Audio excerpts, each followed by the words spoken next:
Good morning everyone. Today we are just going to revise about the topic stem modification, page number 74, 75. So what does mean by stem modification? As we see in that last class itself about that root modification, here also it is like the same, but here the stem it is just changed into any other shape or any other to do any other function.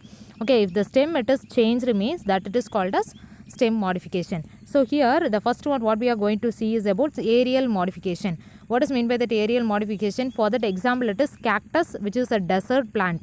Okay, only these plants it can live in that dry areas. Okay, for that is plant name it is called as cactus. So in these plants what it happens is the stem of that plant it is changed into leaf like structure to do that photosynthesis. Then what the leaves here are doing here is the leaf it is just changed into spines or needles.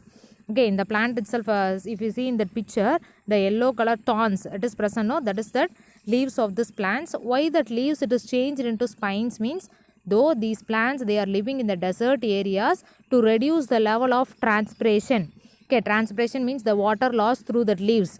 Okay, normally it will happens in the plants. To reduce that, these leaves are changed into spines in these plants. It is called as aerial modification. And the next one it is subaerial modification. So here what it happens is in most of the plants the stem it grows along with the ground itself.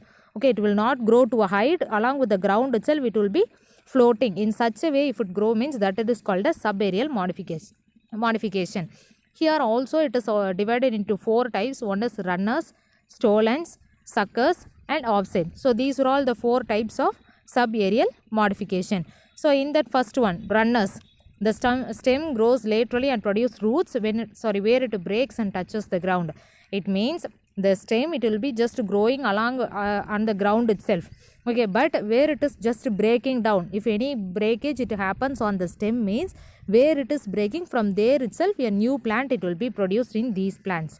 For that example it is centella. Okay, see in the picture, the first picture it is given, that is called a centella plant. See, while growing like this itself, where it is just any breakage unknowingly or it has happened, from there itself a new plant it will be created. And the next one it is stolon, slender branch of stem that grows upwards then bends down. Okay, just to a certain height it will grow, and again when it is bending down and touching the ground, from there it will be producing a new plant. For that example it is wild strawberry. And then next one it is suckers, though it will be very short. Okay, the plants it will be very short and weak lateral branch. The branches or the stem it will be not so strong at all. It will be very weak, and also it will be just grows diagonally upwards. It also like the same, it will be growing and directly gives rise to a new plant. While growing and also near itself it will be giving additionally new plants. Okay, this is for that example it is chrysanthemum. And the next one it is offset. It is a short and thick branch that arises from axial part of the leaf. Axial means on the top itself, near itself a small leaf like structures in many plants we can see. That is called as axial part. From there itself a new one it is created. Okay, and also it produces tuft of leaves and cluster of small roots. While growing itself, tuft of leaf, it is also group of leaves and many small roots it will be produced. For that example it is Iconia. Okay, it is an best example for this offset. So here you are going to write the questions. Question number 49, what is stem modification? Explain aerial modification with a neat diagram. So including diagram you want to just write down. And then 50, explain in detail about subaerial modification. So subaerial modification and along with their types you want to explain.